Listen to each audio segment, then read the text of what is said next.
વાઘોડિયાના ધારાસભ્ય ધર્મેન્દ્રસિંહ વાઘેલાએ કહ્યું, ભાજપ સિવાય કોઈ વાત કરશે તો સીધા કરી નાખીશું।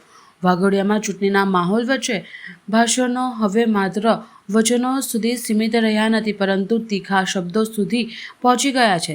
ત્યારે ચૂંટણી સભા દરમિયાન વાઘોડિયાના ધારાસભ્ય ધર્મેન્દ્રસિંહ વાઘેલા બાપુએ કરેલા નિવેદનનો વિડીયો વાયરલ થયો છે, જેમાં તેઓએ કહ્યું હતું કે કમળની પેનલ ચલાવો, જો કમળ સિવાય કોઈ વાત કરે તો મને ફોન કરજો, સીધા કરી નાખીશું। વિડીયો વાયરલ થતાં જ રાજકીય ગરમી વધી છે। કોઈ એવો પ્રયત્ન ના કરતા બધાય કમળની પેનલથી ચાલજો।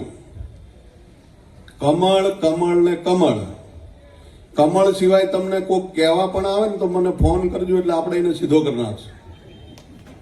ભૂલથી જો તમને એવું કહેવાય કે મને એક મત આપજો, બાકી તમારે જે કરવું એ કરજો, એવો કોઈ પણ ઉમેદવાર તમને ફોન કરે અથવા તો મળીને કહે તો આપણે જીતેલો હશે ને તો એને ઘરે કાઢી મૂકશું।